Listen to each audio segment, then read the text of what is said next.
Welcome once again to another Seahawks Draft Blog live stream. On the week of streams, we are having a lot of action on the streams this week. The always popular Jeff Simmons joins us tonight to debate the big topics relating to the Seahawks. Don't forget to super chat. We'll prioritize super chats in the comments as usual.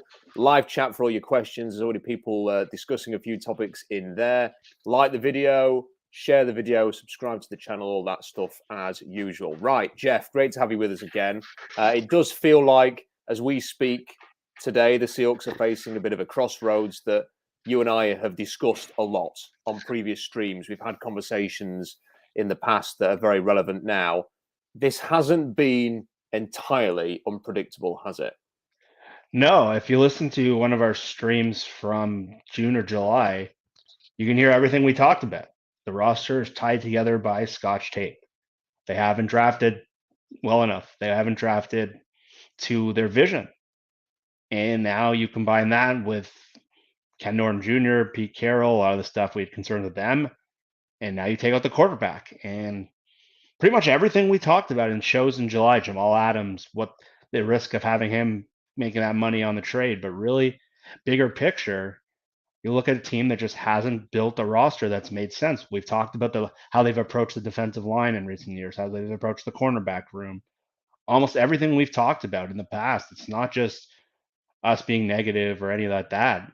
We saw a lot of this coming. Just it's been weird roster management for a couple of years now. I tweeted, I know you mentioned in your article about what they've done with their first round picks the last 6 or 7 years.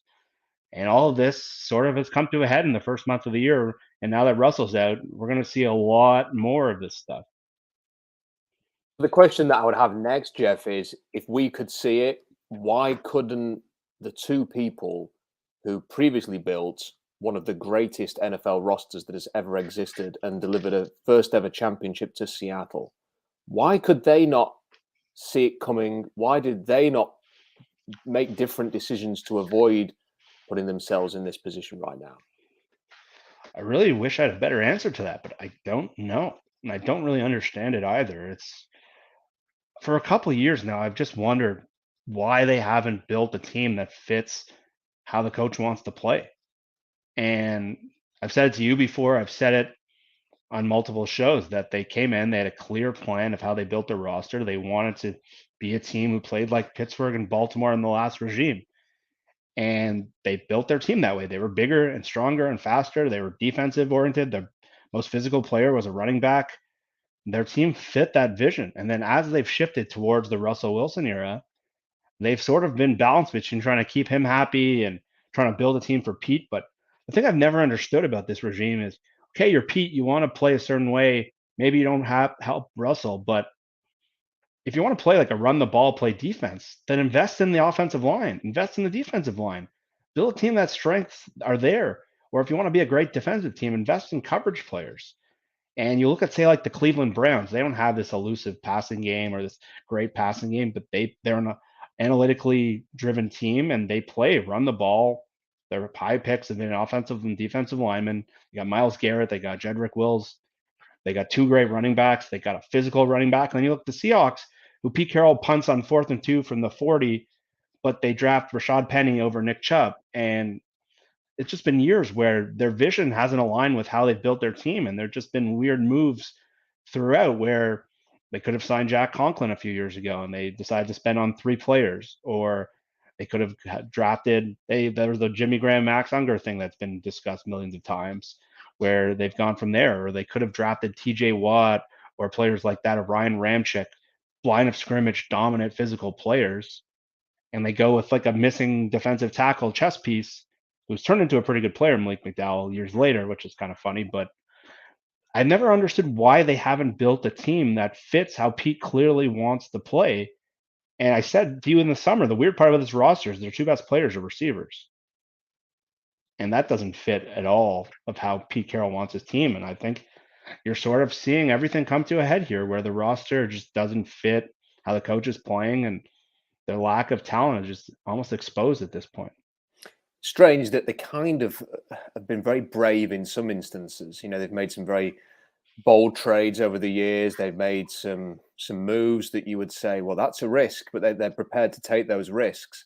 But then in other instances, they're very risk averse, and it kind of all is muddled together. So if they wanted to be a certain style of team and they didn't think that they could afford to pay Russell Wilson and have that kind of team, and if they felt that Mark Rodgers was becoming a pain in the backside and all of this, then just move on, frankly. And just imagine if they had moved on from Russell Wilson in 2017 or 2018, we might be looking right now at a Seahawks team led by Patrick Mahomes or Josh Allen, for example. And maybe they'd be preparing to move on from him because, hey, it worked last time or whatever. And, it would have been a completely different way forward. And yet they sort of try and, we want to keep Wilson because we do. Obviously, he's fantastic. Obviously, NFL teams don't make a habit of trading away franchise quarterbacks. We're going to try and keep this relationship that many media members have been talking about. This is bubbling over, that there's like pending issues here, that the relationship isn't very good. This isn't something that just happened in 2021. This is something that's been talked about going all the way back to 2018. When there's those first rumors that they spoke to the Browns about the number 1 overall pick. So they decide that they're going to try and make this work and try and fit, but it takes them away from their identity. On top of that, there's the bad drafts. They've made numerous trades that are very bold. At the other hand, none of which have really worked out. Their best trades are always the ones where they get the value later on, isn't it? The Quandre Diggs, the Carlos Dunlap type moves. And we're now in this situation here, Jeff, where we're looking at a team that is facing some big questions. And I've not seen the fan base get to where they're at right now before. There's always been a heavy defensive majority, I would say, of the Seahawks fan base that have sort of got behind Pete Carroll. This is the guy. He's done so much for the franchise. It shouldn't even be a question that he should be moved on from. I think we're now at a point where I don't know whether it's the majority or not yet, but there's certainly a very vocal group of Seahawks fans that kind of just assume almost that change is inevitable, if not at head coach, but also at GM coming up next season. Yeah, and I think if you're on that side of the fence, I think this season might be a blessing in disguise for you. And yeah, obviously it's rough to watch a Seahawks team lose their quarterback and not have a first round pick. And that if they finish in the bottom 5 or whatever in the standings, or Geno Smith comes in and stinks and they lose all these games and they have to give a top 10 pick to the Jets, it's going to feel pretty embarrassing. But I think this almost needs to happen if you're in that camp that you want Pete to leave or you want him to retire or you want something to change. I think this is what you need. I think they need the bottom to come off, and I think they need almost chaos, and they almost need to be embarrassed. And that's sort of why I'm sort of at peace with this whole thing. Usually a loss like that to the Rams where Russell gets injured 2 or 3 years ago, that would have really eat me up as a fan. I used to take losses pretty hard, even though I'm more of an objective watcher at this point of them. But I think this is a good thing if you're in that camp, because I know you've talked about it, Rob. Pete just hasn't seemed right all year. He doesn't seem into it. I've heard some things through the grapevine that John is a little tired as well. I don't know if that's true, but I've heard that the idea of him finding a new coach is not something he's particularly interested in. I don't know if that's rumor. I don't know if it's the Russell thing. I think he's been with Pete for so long, and I think they've been through the Legion of Boom and the Super Bowl and Marshawn and Sherman. This has been a long time. 10 years is a long time, and they've gone through a crazy 10 years. And now you have Russell, who the whole season was about, can you keep Russell happy? If the whole thing falls apart and the defense doesn't get better, I think if you're in the camp that you want Pete to leave, I think this is what you have to be rooting for, that everything keeps falling apart, because I don't know if you want him to have the chance to rebuild this thing for the third time, because you just haven't seen any evidence the last 5 years that there's really enough to hang your hat on. We've had a super chat from Big Mike. Big Mike, thank you very much. Huge support of the channel. Brent, thank you as well. Another super chat there. Thanks, guys. Keep them coming in. I think that is a fascinating points that you've raised there about John Schneider. I've kind of written a few things and pure speculation on my behalf, Jeff. I think we've had this conversation before, that I got the sense that because there was even a deal to present to Carroll with regards to Russell Wilson, because Schneider had that conversation with Ryan Pace, the Chicago GM, that maybe that was indicative of a GM ready to move on, or at least not entirely opposed to the idea of moving on. And if Carroll retires or goes to USC, and we're going to come on to stuff like that in a second, then John being there left to handle this huge issue, who's then got to go and get a coach that maybe satisfies Wilson and Mark Rodgers, that maybe they're having to do interviews with Russell. Actually, so John Schneider's been there for 10, 11 years and has not had, overall say of the franchise decision making, hasn't been able to appoint a coach as the GM, hasn't been able to make the final call on the roster. And all of a sudden, Russell Wilson's just replaced Pete Carroll, and he's making the big decision that John Schneider wants to make, because it has to be a coach to keep Russell happy. And does John Schneider want to see Pete Carroll ride off into the sunset, then be the guy who is responsible for trading Russell Wilson, and then be left here dealing with this enormous, I'd even go as far to say, extension level rebuild, because you've really only got DK Metcalf and Tyler Lockett long term, and maybe Darrell Taylor showing something here. You could probably mention a couple of other players as well that are going to be part of this for maybe 2 or 3 years down the line. But you haven't got much. You don't have a core group. You don't have a great unit that you can hang your hat on while you rebuild the other unit.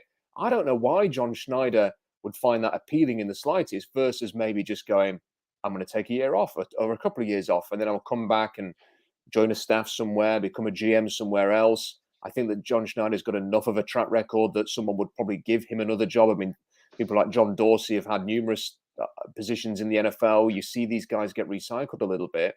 I think John could come back and do a job somewhere else after a break. So this is the thing, Jeff. We have to have this conversation now. What is this going to look like come March next year? This could be change that nobody anticipated, even those of us who had suspicions that change was coming. Yeah, and it's so true, because I always anticipated that when Pete would leave, John would take over the organization. He's always sort of worked for Pete. And John's been a tricky guy for us to evaluate, because I know he handles a lot of the drafting and the free agency, but everything he does is built under Pete's specs. He's drafting players that he thinks fits Pete's roster. He's drafting players, like you look at like Les Snead and how different he's been with Jeff Fisher versus Sean McVay. When the coaching has a huge impact in drafting and roster building. So John, it's like it's easy for a fan or us to say like John's botched the drafts, Pete does this on the field. Everything he does is around Pete, because Pete's his boss and Pete hired him, and he's drafting players that fit Pete's spec. Like LJ Collier might have been someone Pete wanted, a 5-tech defensive end, something like that some coaches wouldn't even consider. But I think I always thought so. I always thought John would take over. He'd get the chance to hire his coach. That would sort of be his second win. But everything that's gone through with Russ, and he's just been here for 10 years. And I know John's got an amazing reputation around the league, just through other teams, through agents, through like Jake Glazer, who's like super tight with John. And who knows how long that Green Bay job might not be open, where Gutekunst is like enemy of the state there. And if Aaron Rodgers gets traded, John's from Green Bay. John's won a Super Bowl. Like he probably would love to move his family there at some point. So I don't know if John's going to want to take over this roster and sort of potentially ruin his reputation, because even if he left after this year or got fired, I don't think he would get fired. I think he would choose to leave.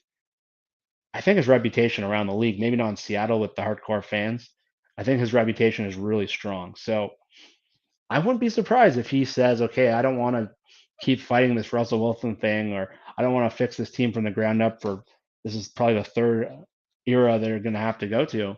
So maybe he just walks as well. And I think really, like, if you want Pete and John to go, I think you want things to get as ugly as possible.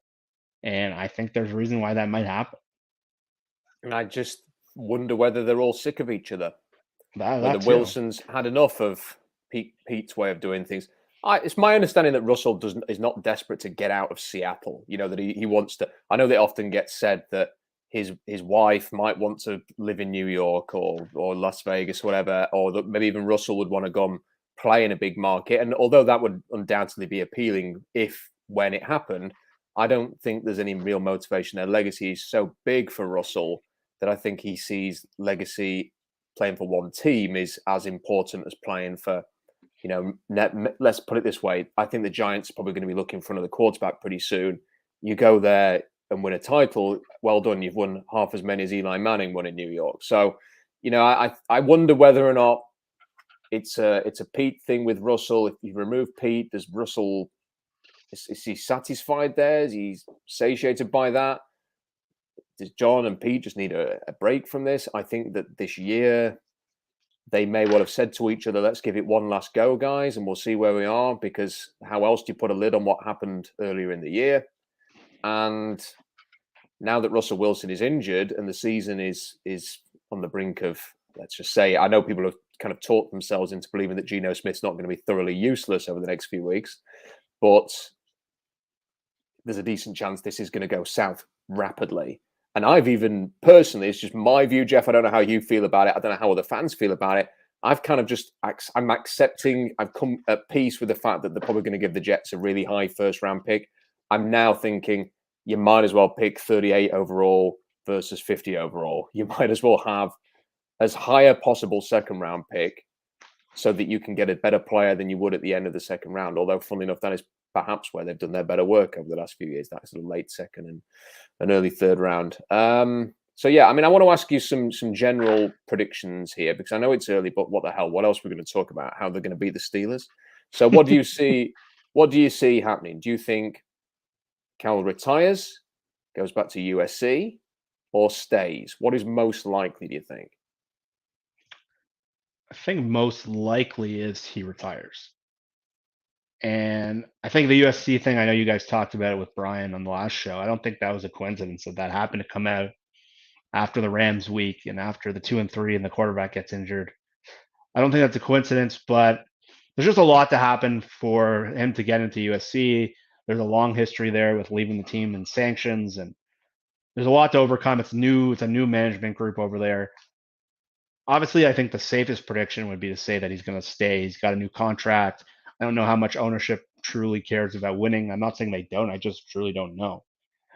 Some of the Blazers fans are more tied into this management team than I probably am, but we don't know what they're about. We don't know what they care about. If Paul Allen was still alive, I don't think there'd be any way Pete would be surviving this season.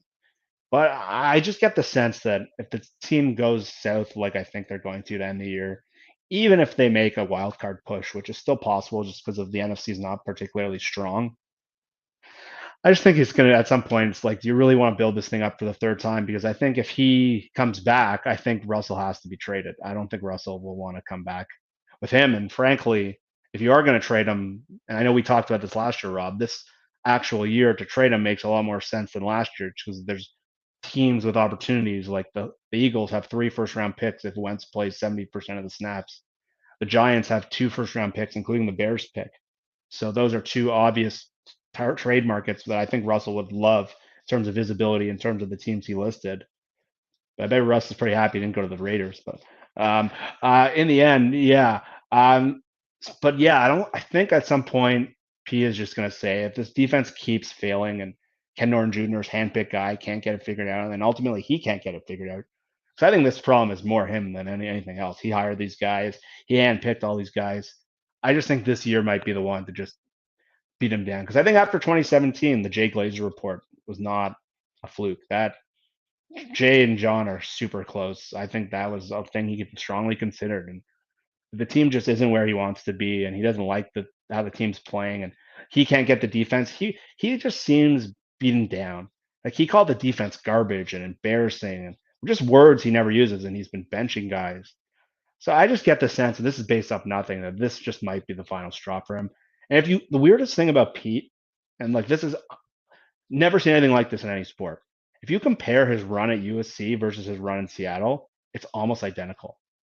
It's crazy. Like, the wins obviously are higher at USC, but you have to consider how different you play Washington State and Arizona State. There's none of that in the NFL.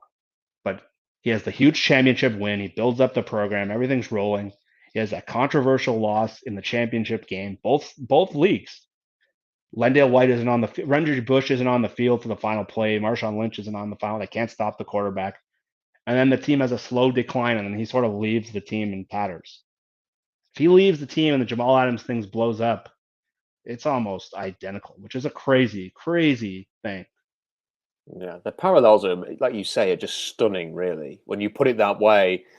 The USC thing, I think, is, you're right, and you said it, and Brian has said it, and I think anybody who's been realistic, there is absolutely no reason right now, and I would say probably the biggest crisis that Carroll has faced in Seattle in his tenure here, to suddenly start doing an interview about USC. I mean, that is absolutely nonsense. And there's a question at the end saying, have they spoken to you about who they should appoint. And he's like, oh, they don't need my help. He's not saying they don't need my help as a coach. He's saying they don't need my help to recommend somebody. Now, nobody's really been linked to this job. There's been like the Urban Meyer stuff. They're not going to go in that direction after what's happened. Eric Bieniemy's kind of thrown his hat in the ring because he feels he can't get an NFL head coaching job. But then it's such an unknown, isn't it? What is his recruiting ability? What is his head coaching ability? Because he's never done it before. And then you sort of look at USC's track record since Carroll left. It's been, a series of disasters. Lane Kiffin, disaster. Steve Sarkisian, disaster. Clay Helton, it's been there a long time, but ultimately disaster.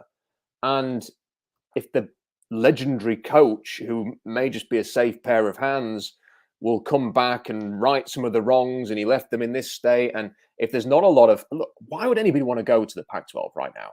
Why? I mean, like, what is attractive about USC? It's not. Like, you want to be in the SEC. It's going from strength to strength. They're recruiting even more teams. The bigger teams are going there.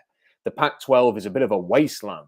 There's no caliber of team that you would expect to be in the playoffs, and you can't imagine there being in the next 2, 3, 4, 5 years of there being any team there. Why would anybody of any significance want to go and coach USC unless there's a lot of this involved?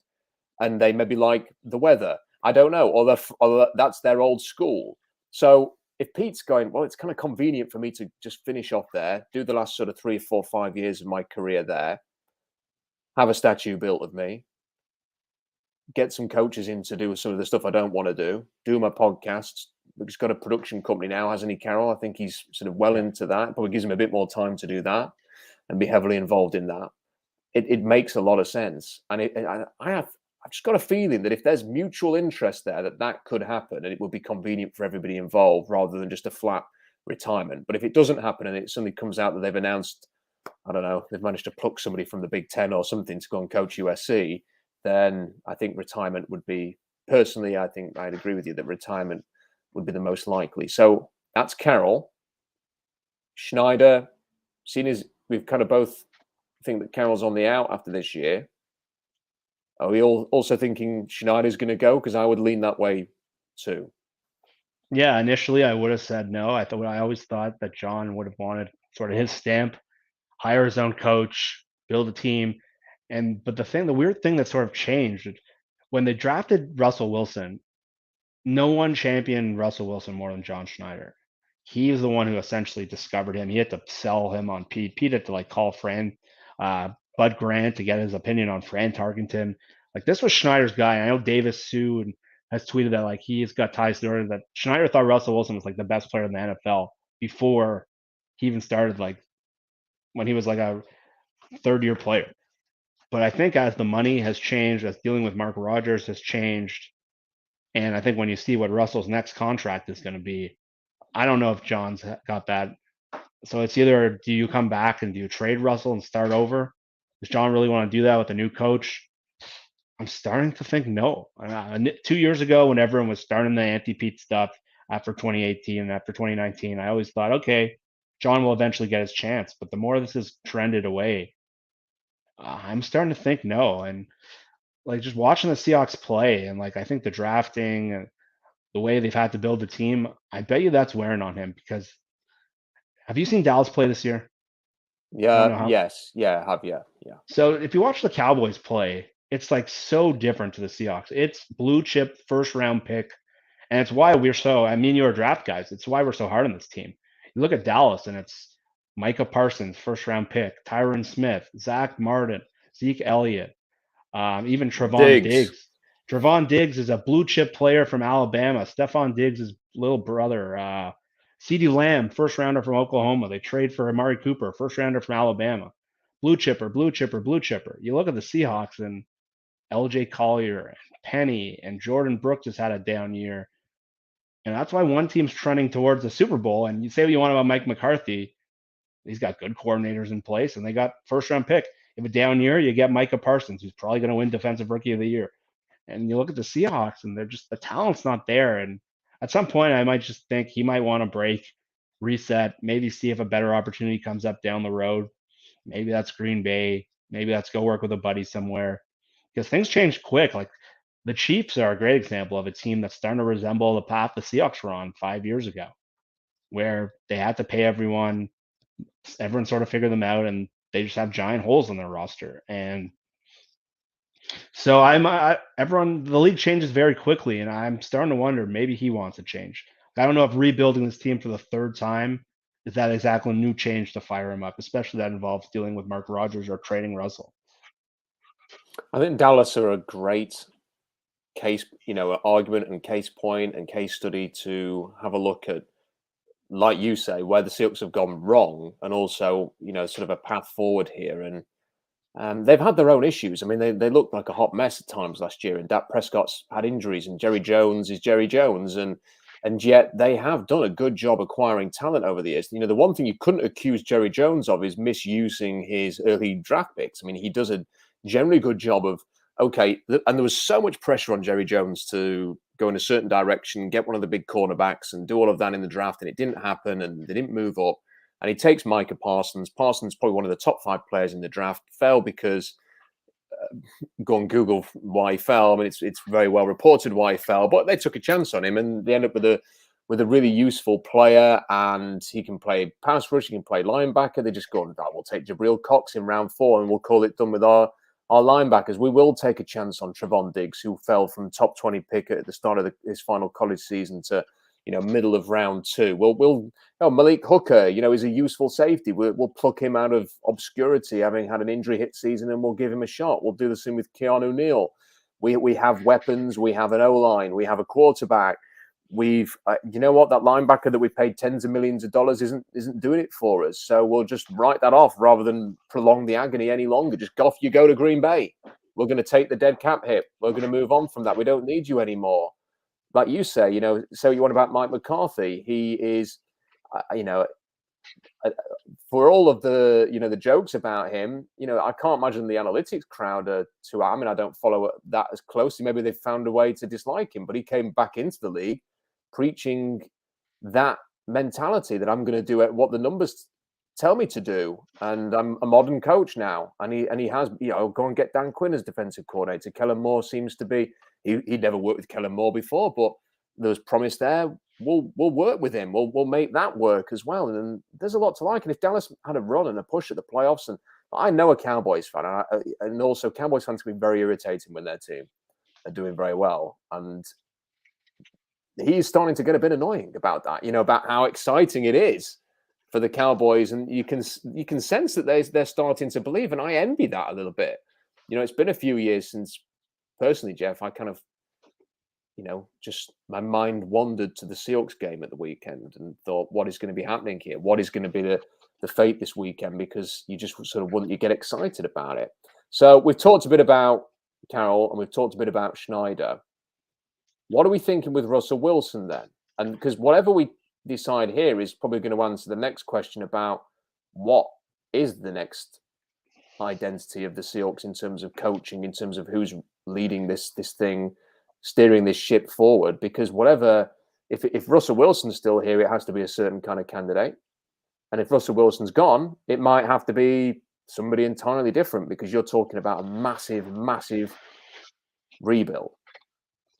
Yeah, and I think this is the biggest thing to follow with the team. I think this is the biggest decision, because I think there's 2 doors that you can open here. It's like a choose your own adventure, and each door has radically different choices.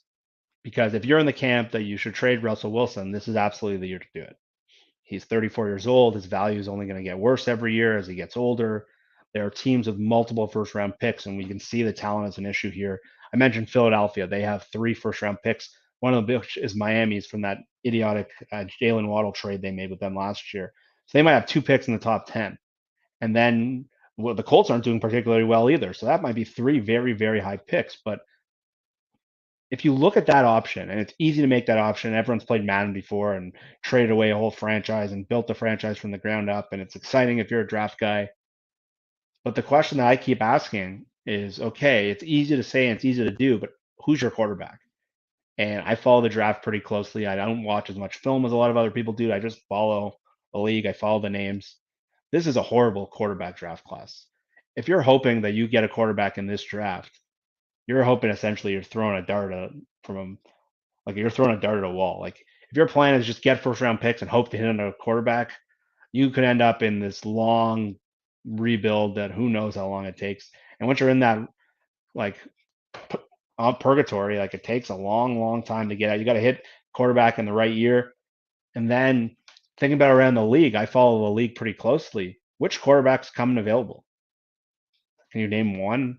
I can't think of any other team that's gonna, unless it's like Tua Tagovailoa or like, or you make there's no Justin Herbert coming available. There's no Aaron Rodgers who's like a buy low guy. And even if you wanted to trade for Aaron Rodgers, it sort of goes against the whole idea of where the team is. You're gonna end up in the same spot, and Aaron Rodgers is older than Russell. So personally, if I'm running things, and that's what I'm hoping for, I think you have to just build around Russell and give it a shot because I know it's easy to trade him. I know his value is high, and I know that's probably what the rest of the roster might ultimately lead. But you're just going to be left in that purgatory. And you can look at the Miami Dolphins. They did a great job stacking first round picks. Brian Flores did a great job rebuilding that thing from the ground up. They hit on picks. Last year they looked like the ascending team. Frankly, they don't have a quarterback, and everything they've done has essentially come undone because they ultimately passed on Justin Herbert, but they just don't have a quarterback. And there's teams around the league. You saw the Andy Daltons of the world, and you saw the Bears for how many years just have a good team, and Mitch Trubisky. And so if you can find me a path where you could trade Russell for Jalen Hurts and have a better team around them, like, is that really a path to winning a Super Bowl, or is that a path to look like the Houston Texans? I don't know. So for me personally, and I think this is what the Seahawks should do, I don't know what they will do because I don't know this ownership group, is I would do what Green Bay did and build around Russell. I know there's some holes in the roster and you might not be able to get back to the Super Bowl that way, but I would just give it a shot. I think it's a much better alternative than hope to throw a dart and hit on something. And this is the worst quarterback class in a long time. So hoping to hit on Spencer Rattler, who just got benched by his own team. There's guys who, the first best quarterback in this class, like the year Geno Smith coincidentally came out, that's the closest quarterback class I can think to this. So I tweeted this the other day. If I'm running the organization, and this is what I hope the organization does, is you want to hire an offensive head coach. I don't think there's a Brandon Staley out there. I think if you go back to my tweets from January, by the way, I advocated. Pause this thought because Yeah. I want to do a big. Okay. I want to do a bigger segment on who you'd like, and some names, and we'll have a deep dig into some names. But I think I just want to come back to what you said because I think I completely agree with you. And when I had the chat with Brian on Monday, and I think that he made some very pertinent points. And if and you've reiterated one of those points that if there is ever going to be a time to trade Russell Wilson, I don't think he'll probably get more than you do unless he has a serious injury or something between and a finger injury. I'm not going to. By the way, I learned that I can pretty much do the finger injury thing without ever having to actually have mallet. I can actually do it. So I don't know what Wilson's complaining about. I can throw a football. Get out there. Anyway, I jest, I kid.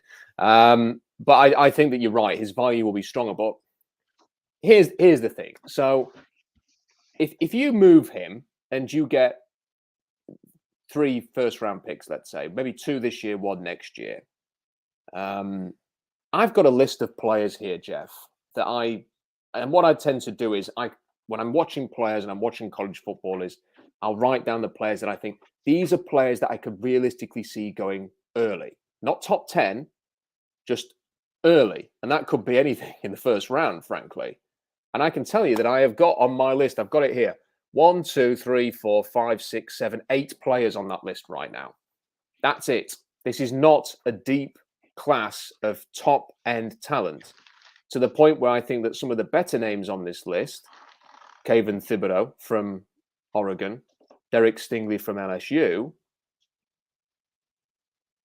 I'm tempted to maybe throw Kyle Hamilton from Notre Dame in there, but I'm not 100% sold on that. They could be your top 3 picks because I just think if you're a team looking at this, you're thinking, well, maybe I don't want to take a safety or a cornerback that early, but what choice have I got? And then the other players are people like Aiden Hutchinson, who some people think are top 20, but others think are top 40. You've got people like Jordan Davis, who I absolutely think is a fantastic defensive tackle at Georgia, but some people gave him a third-round grade. That was nonsense, by the way. A third-round grade coming into this season. He's not a third-rounder, but he might not be a first-rounder either. You've got someone like Trevor Penning, who's I think is a fantastic offensive tackle, but he's an offensive tackle at Northern Iowa. So how early is he going to go? You've got Jalen Catalon. He might not declare a safety at Arkansas. And you've got Jalen Weidemeyer, who is a tight end at Texas A&M, who's not done anything all season until he played Alabama. So who you're building around there, frankly? You know, if you've got 2 picks, who are you going? And you look through the quarterbacks, and this is the Geno Smith draft. You know, you're looking at this draft class with quarterbacks. We might not see any go in the first round. And it's funny we mentioned Geno Smith. The whole draft, really. Seahawks fans should know this draft very well, but this whole draft is the closest thing to the 2013 draft, which is coincidentally Geno Smith's year, where Geno Smith and like Ryan Nassib were like the top 2 quarterbacks. But the top player in that draft was Eric Fisher, and Luke Jokel, who was the 2nd overall pick. He was, for the whole draft process, supposed to be the number 1 pick. Eric Fisher, who's had a pretty decent career, like no one sees him as like a franchise-altering prospect. There was Ziggy Ansah in the top, and there's a lot of guys who just fell. The top 10 is probably the worst top 10 in the league in the last 40 years. This draft class is so close to it. And you just hit on the head. It's not just the quarterbacks. You can't just find like 3 top 10 guys that you're looking at building blocks. Yeah. And so that's the scary thing about. So that might be a silver lining, that the Jamal Adams thing. Like, you're not giving up like a Nick Bosa kind of prospect. You're not giving up. No. Like, maybe you'll get your left tackle here, but like, this is not the draft to rebuild in. This is not the draft. Timing is everything in football and everything in life. And this is not the year. So if you're looking at the best way forward, to me, this draft class is not the way to go, because if you end up with a couple Luke Jokels, are you happy trading? Look, Jalen Ramsey went for 2 first-round picks. You know what those picks became? Travis Etienne and Chase on the pass rusher from LSU. Wow. That's 2 first-round picks. Sounds great, but they have to. You actually have to use them. You have to use them. So, and it's not just that. It's you look at Miami, and they seem to have about 3 first-round picks every year. Does anybody look at the 1-4 Dolphins right now and think, well, you know, they've invested well? What about the Rams when they traded away the rights to RG3?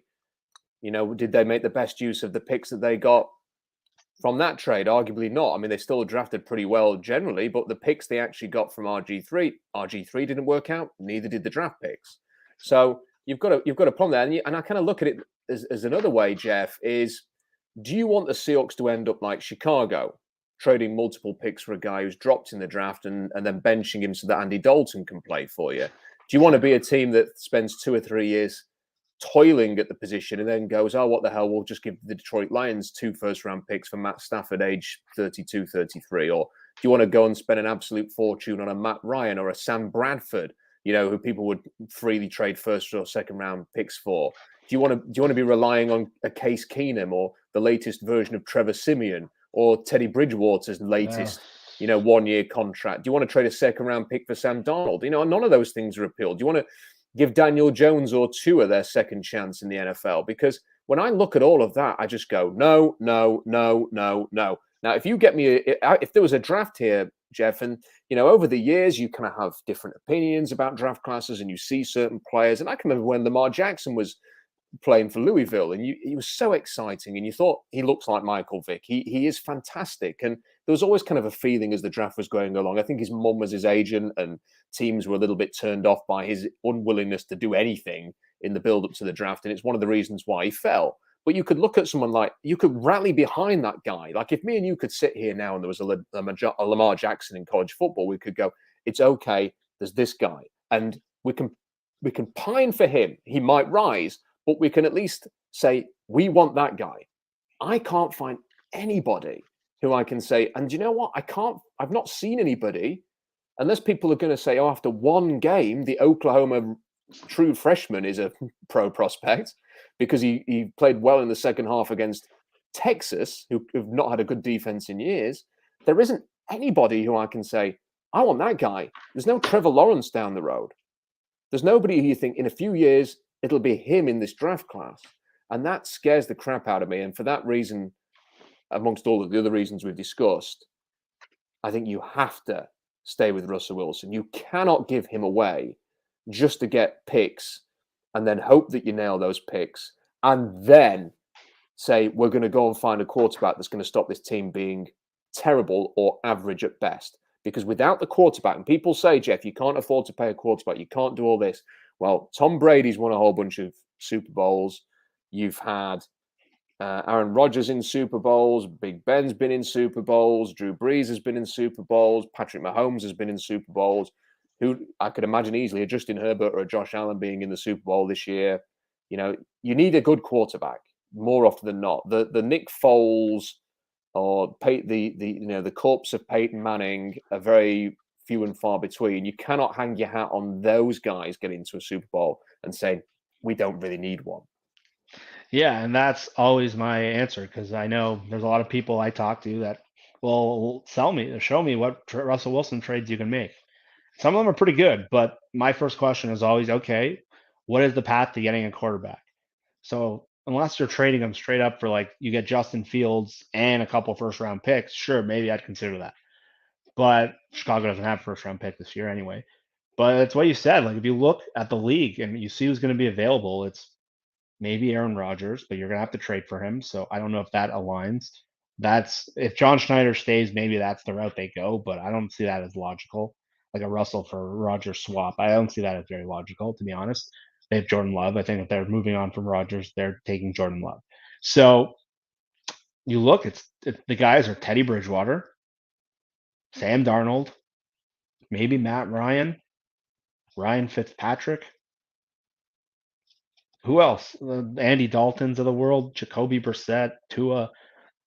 None of those guys are guys you're going to be excited about. So I think I think you have to take a step back. And as much as I know a new GM might be here, and as much as they probably will want that draft capital, I think you got to go what Green Bay did a couple of years ago and sort of take a step back, bring in a new coach, rebuild the team, come in with a different vision. You have DK Metcalf, you have Lockett, you have some pieces here. Try to build on that piece and make a run and try to build around them because I know the other route is easy. I know everyone loves draft picks, but you don't want to set yourself up to become the Jaguars. And frankly, you want to give Russell a chance with the whole thing built around him. And there's coaches out there that fit. I know we're going to talk about that later, but they found Matt LaFleur, who was a guy who a lot of people were skeptical of when they hired him. He was not a big name. He wasn't a great coordinator in Tennessee. They were pretty bad offense in Tennessee with him, with Mariota. They didn't do very much until Arthur Smith came in the next year. But it doesn't have to be a big name. You just have to find an offensive mind that fits with Russell's vision. I think that's a much better route than just tearing the whole thing down because that's going to be years of rebuilding and years where you could end up in that quarterback purgatory. Like unless you're getting Trevor Lawrence straight up for Russell Wilson, which Russell's not accepting a trade to Jacksonville, so you can X out that idea. He's got a no trade clause. I think the cleanest thing moving forward is to just try to rebuild on the fly with Russell because I think tearing the whole thing down, that's going to be years and years, and you might not find a quarterback. Look how long it took the Bills to find a quarterback, or the Dolphins or the Broncos following Peyton Manning. They're still searching. So you don't want to be in the Trevor Siemian, Teddy Bridgewater, Case Keenum, the guys you mentioned. That's what the Broncos have done since Peyton left.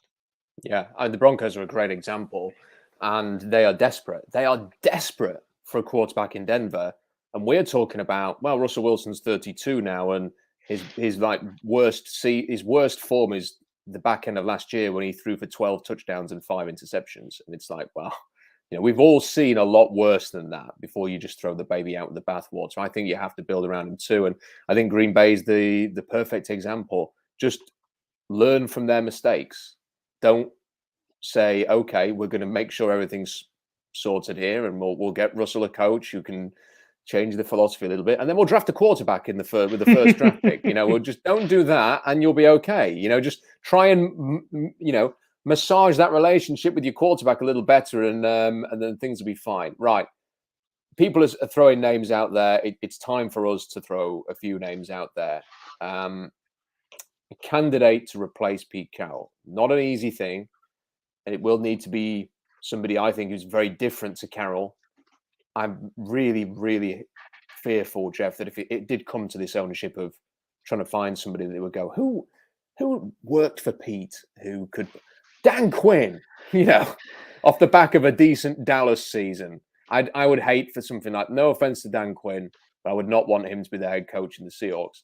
I hope that they would think a little bit differently than that. Who are the names that immediately spring to mind for you, and why? I think the name that interests me the most around the league is Joe Brady. I don't know what his personality's like. He doesn't really talk a lot. He's a quieter guy. But we've seen what he's done at LSU with Joe Burrow.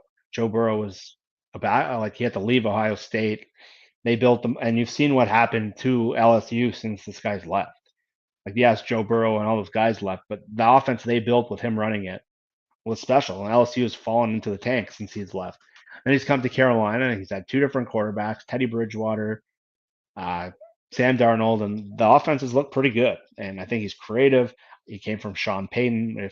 If you remember, Russell's last year, New Orleans was on there. So Sean Payton is clearly of interest to him. That style of offense clearly interests him. I think he's the kind of mind that I think would mesh really well with how Russell wants to play. I think he's a little different than some of the McVay guys who are more high energy, but he might be closer to a LaFleur, and he's more reserved, more quiet. But he's been a wonder kid around the NFL for a while. He's a different kind of guy. I think he's more LaFleur than McVay. Another name that has caught my eye is Brian Dable. I don't know about his, again, personality style. I think being a head coach is very different than being an OC. Dable has been an OC before. He kind of bounced around the league, but he's worked for Belichick and Saban. So he's had a really unique background of being around really good head coaches. He's around Sean McDermott now, who's maybe one of the best. The Bills might be the model organization in the NFL, which to me is great because I used to cover the Bills in the early 2010s, and they were like the Urban Meyer Jaguars, the level of bad. They had Rex Ryan, and they had that really old guy, I can't remember, Chan Gailey, and they were a disaster. But now they're maybe the most stable organization in the league. And Brian Dable, the work he's done with Josh Allen, yeah, he's a different kind of looking guy, but he has a really good reputation around the league. He's coached quarterbacks. He's been around really good coaches. So I would be interested in him. Another name that might not get people thrilled based on how his tenure in Philadelphia ended, but Doug Peterson is a guy I think Russell has had interest in the past. Again, I think he chose on his list last year Matt Nagy because of his ties to Andy Reid. And I think the Andy Reid offense, he's obviously referenced KC. But the one thing that is a little worrisome to me is I always worry about like coaches from like an Andy Reid tree and how they do on their own. I think Andy Reid is the true genius there. And you've seen a lot with like Belichick's assistants. But Doug Peterson is a very forward-thinking offensive mind, very analytically driven. What ended his tenure in Philly was bad relationships with the GM and the analytics team and him fighting. But I think he's a guy that would excite. He's from the Washington area. I think he's a guy that would excite Russell. He's had the year off, maybe like Dan Quinn. He's learned something about the league because Dan Quinn, as much as I would typically hate it, he hired Kyle Shanahan in Atlanta. That was his first hire. That's been one of my biggest criticisms of Pete. He has not surrounded himself with enough good people.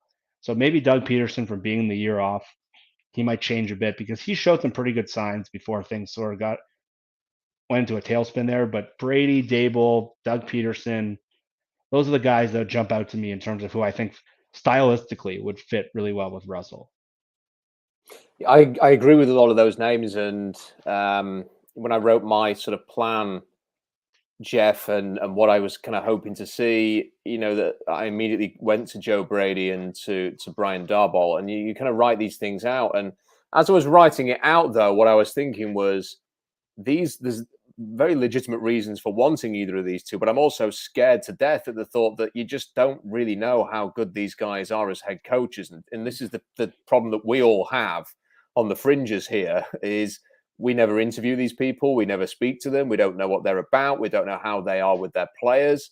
We don't speak to the players to know how they are. Can I imagine Joe Brady sort of standing up in front of the great thing about Sean McVay is he kind of became a coach age like 29 or something. He was standing in front of Aaron Donald and saying, we're going to do this, that, and the other, and then was in the Super Bowl. And you think there is a skill in having that confidence, that charisma, that leadership ability that a lot of people just don't have. And clearly, someone like McVay has it. And then you have other guys. I can't imagine that Kyle Shanahan is the most inspiring speaker. I think he is quite dry in his humor. When you see him speaking to Chris Sims, he starts cussing a little bit, and you think, oh, he's not really what you kind of expect from his press conferences. So maybe he can relate to some of those younger players better than maybe he comes across in his interviews. But at the same time, he can scheme up as well as anybody. I think it's fascinating, by the way, that the Niners fans are baying for blood with Shanahan. A lot of them want him out. So your article before the year about Trey Lance, I found really interesting. And I follow a lot of Niners people, and I talk to some.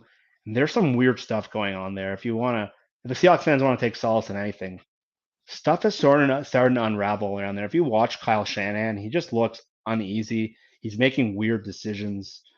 I don't think he ever wanted Trey Lance, and I think it's impacting the entire organization where his play calling has been bad. They don't have first-round picks the next 2 years. Their talent is starting to drain. The Brandon Ayuk thing has gone off the rails, but that's a side point. But I think with your main point overall, I think the thing is you have to interview these guys, because the thing that most fans don't understand is they think the job as the head coach is to be a play caller and to just maximize one side of the ball. That's not the job of a head coach and offensive coordinator are remarkably different. Some of the best offensive coordinators of all time, like a Norv Turner, was a pretty below average to average head coach. Josh McDaniels has been a pretty good offensive coordinator. He got power hungry as head coach and lost his way pretty quick. And someone like Matt LaFleur, who was a pretty average OC, has been a pretty good head coach. The job is remarkably different. So just the names I throw out are the people who I think stylistically fit. But to me, a good head coach is more about what's the vision of the team, who are my coordinators, do I have the right play callers in there, do I understand fourth downs, do I understand timeouts, do I understand all these little things. McVay, one of the best things McVay has done, he's got some issues with fourth downs, but he's identified coaches on the other side of the ball. Wade Phillips is a great first hire for a young coach. It helped him transition the team. It gave him a way to just leave the defense. And then he found Brandon Staley, who might be the best coach in the whole league right now. So having a guy who not only is a good offensive mind, that's one part of the job, but they have to be essentially the CEO of the whole organization. You have a lot of decisions to make. You're not just sitting around drawing plays. So that's the job of an OC. And someone like Wade Phillips, I mentioned before, he was a pretty bad head coach because he just wanted to sit around and draw plays, but he didn't run a team. So it's like someone who's a really good sales manager, and then they get moved to actual head of the company, and they just want to be in sales. It's a very different job. So it's crucial that the interviews take place, because I know you talked about with Brian. I think the Dable Staley situation is a great example of where you can just come away with an interview and you can tell right away this guy's better than this guy. And that's where it's important, where you get the right people in the building, you get the right people doing the interviews, because being a head coach is not simply drawing up plays for Russell Wilson. That's an offensive coordinator. They're remarkably different jobs. I don't know if what I'm about to say might contradict that point, actually, and I agree with you completely. But I'm going to say this anyway, and point it out if it is a contradiction somewhat. But I also want somebody who there's no danger of them being essentially just a convenient hanger-on to a very talented head coach. So Eric Bieniemy is obviously, every year people talk about him, but we all know that Andy Reid is the most significant person in Kansas City. Now, the great thing about Brandon Staley was that he had the number one defense with the LA Rams, but we all knew that Sean McVay was not going to be having much input on the defense. It was Brandon Staley's baby, so to speak, and he gets the job, and he's doing a very good job at that. And with Brian Dable is running the Buffalo offense. I'm sure that McDonough over there has some input, but at the same time, he's a defensive coordinator who's progressed to a head coach. It's Dable's offense. With Brady, again, he's not working with somebody who's controlling the offense. It's basically over to you. You're doing it. And I would rather appoint somebody who has got that kind of background, who is succeeding with some degree of control, so that if nothing else, you think they are leading this unit, and that is indicative of their leadership, but also you can hope that they can transfer some of those offerings as an offensive coordinator, or, in the case of Staley, a defensive coordinator, and bring them to Seattle, rather than just hoping, please don't only be good because of Andy Reid. I don't think that's controversial at all. I think that's the number one criteria I'd be looking for. A lot of people were pushing Eric Bieniemy when the anti-Pete stuff started at the end of 2018 and 2019 when they lost those playoff games. I was always a little skeptical, and I know we've talked about this on our show a lot. I identified Matt Rule as the guy I thought would be a better fit to replace Pete, or Stefanski in Cleveland. I thought he was a really smart guy because he was so different than the head coach. And I think that's the number one criteria of what you have to look for. And I think that's why Brandon Staley, I thought, was such a good candidate last year. I tweeted in January, I thought he was the number one candidate in the league, and he almost didn't get a job if the Chargers didn't hire him. So I think that's a great point, because I think you have to look for why have all the Bill Belichick coaches not worked out? Bill O'Brien and McDaniels and Flores and Matt Patricia and Joe Judge, because they're not Bill Belichick. Bill Belichick is the guy.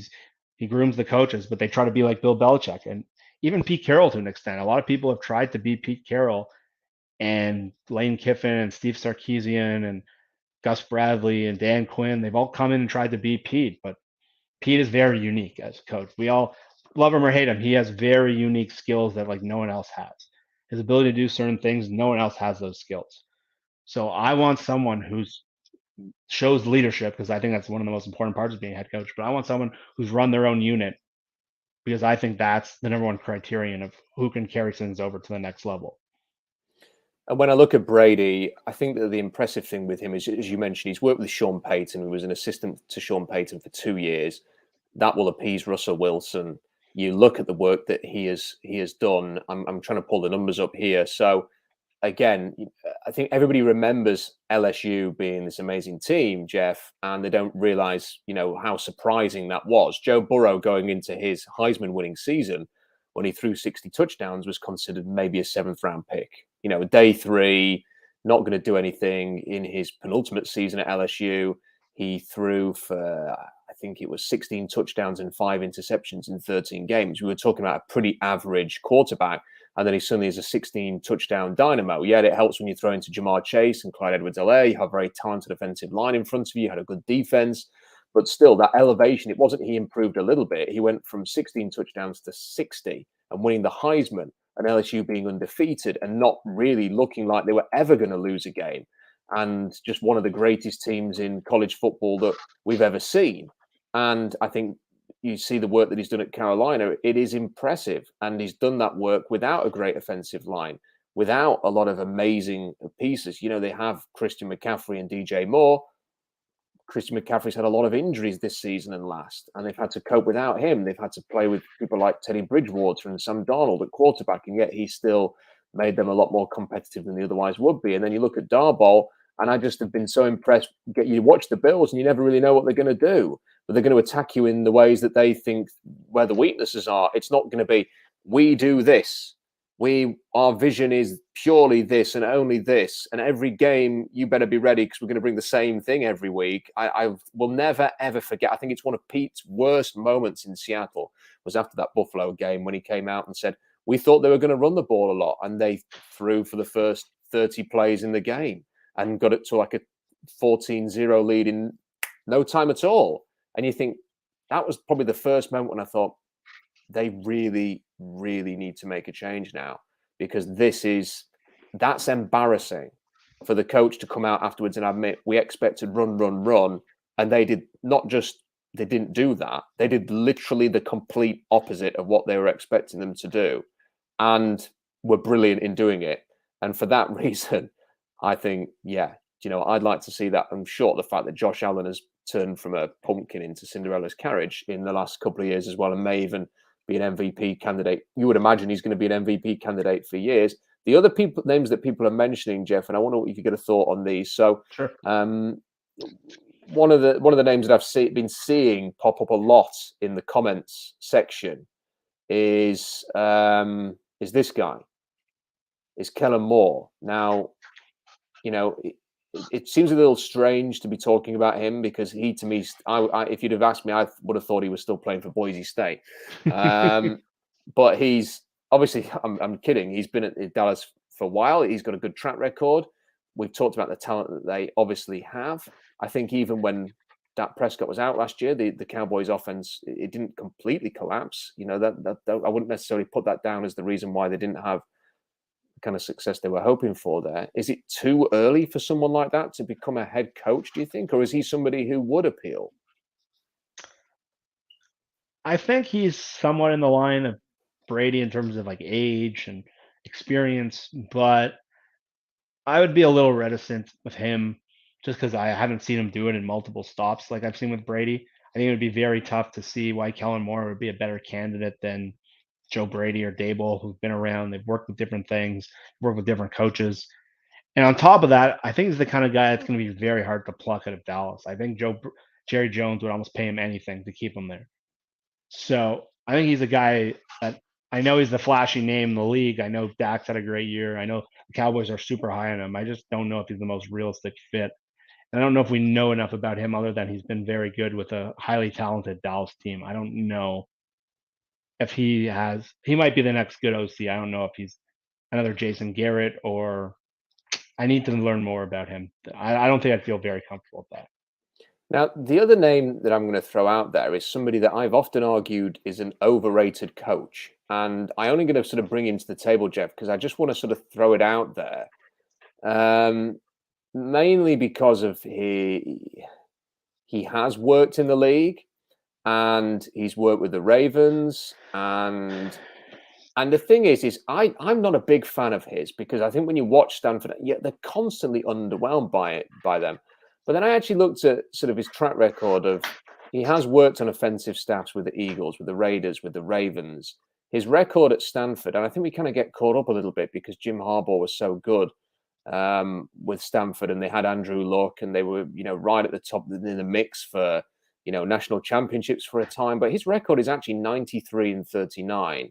And not that I think he would be somebody who I necessarily want to be sort of it's his vision for the offense, for example, because of what he does in Stanford is very old school, shall we say. But if they need to move on from Carroll with somebody who could maybe set the culture, and then if he was willing to get all-star coordinators to come in and just go, you do it and I'm going to be the leader, I'm not sure it would be the worst thing in the world, but it would be under the basis of David Shaw is your head coach. You have a progressive-minded offensive coordinator and a very experienced defensive coordinator. And the idea is you do a Saban. You go out and get the best coaches you can get to work with this guy, and he holds things together as the figurehead. Because I do actually, having listened to him a lot, think as a leader, he's very good. I don't want his offense necessarily, but as a leader, I think he could be what Harbaugh is in Baltimore, if that makes sense. I would be skeptical. And I think if there's anything you don't like about Pete Carroll, I think David Shaw is essentially just like the offensive version of Pete Carroll without some of his culture skills. I think David Shaw is a very competent coach. I do like the NFL experience, but I wonder about the sustainability because okay, let's play your scenario. Let's say he gets a great coordinator. They come in, Russell has a great first year, and then another team hires that offensive coordinator the next year as a head coach. What are you left with? You're left searching again. Shaw probably brings in a buddy or an NFL guy, and then you're sort of in this cycle of what Pete Carroll's been in with Ken Norton and Chris Richard. And I don't love that fit. I think I think Shaw fits if you're tearing the whole thing down. I think he can bring some of what Pete brought in terms of knowing the college pool, building the organization back. I think if you go open door number 2, which is tear the whole thing, trade Russell, bring in a GM he knows, I think that's where Shaw would fit. But if you're move forward with Russell, I think this is possibly one of the worst choices they can make. And that's nothing to do with David Shaw as a coach. I think David Shaw is a good candidate. I think he's a good coach. He's clearly has a good reputation, well-liked guy. I just think in terms of fit, in terms of what you sort of need to move the organization forward, I think it's just another Pete. And I think it's an offensive version of Pete that's more old school. He's more, this is how we do things. I don't know how dominant Shaw's been at the college level after he's had Andrew Luck. They've been good. But I don't see a guy that I would not be excited by that hire. I think that would be pretty scary hire, to be honest. Jason has asked, she said, who are we talking about? We're talking about David Shaw, the Stanford head coach. So we've gone through a few names there, and other people have been suggesting things. We've had this super chat. One thing nobody's thinking about is the possibility that Pete steps down as head coach and moves exclusively to a VP. What do you guys think? I think there is 0% chance of that. I don't think Pete Carroll it's in his nature to go and sit in an office somewhere while somebody else goes and coaches the team and does all of the culture setting and does all the being around the guys. I think Pete would hate that. I think that would drive him balmy. And what exactly would he do as a VP? I mean, he's all about being a coach and being a people person and a player's coach. I can't imagine him wearing a shirt and tie and deciding what the concession prices are going to be. I mean, I don't understand why he would want to do that. And I don't imagine, I know people bring this up, Jeff, that he would go upstairs and essentially be the great overseer from above. But I think if that was ever going to happen, he'd probably be more of I don't see him wanting to be Elway. No, I don't see that working because look at who he's hired on his staff. One of my personal issues with Peter are very different than a lot of people's. And the number one thing I've always had an issue with him before these last couple of years where I've kind of come where everyone else sort of is. So I don't think he's surrounded himself with good enough coaches. And I think the Ken Norton saga is a great example of that. And if Pete does go upstairs, which I agree with you, that is a pie in the sky sort of situation. I don't see any way that happens. Pete's going to hire the head coach. Pete's going to set the vision for the draft. Pete's going to set the vision for the team. What are we doing here? Like, what's the point of that? It's going to be someone he knows as head coach. It's going to be a similar offensive coordinator that he wants. And it's going to be probably Ken Norton Jr. on defense. So I don't see I don't see any way he would want to do that. Remember when Mike Holmgren tried doing that for the Browns? I think he's talked about how much he hated that year he had with them and how much it was just out of his nature. He was a big, like, hands-on kind of coach. And Pete, I think, who can't sit still, I don't see any way that's him, especially with a team he's sort of built and with the Russell thing. I don't see any chance that happens. Jeff, always appreciate your time, and I'm worried that we've done an hour and 7 minutes, and it's been great to get your thoughts on what might happen next and the direction the Seahawks will go in. One final question. Let's imagine the Seahawks win on Sunday night, and I'm going to labour this point. I am going to have to stay up till 1 o'clock in the morning to watch Geno Smith play a game of NFL.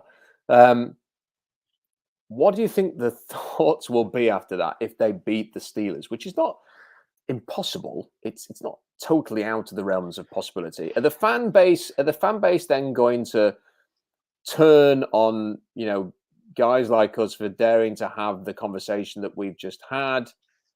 Are people going to just chalk it down to that was fun?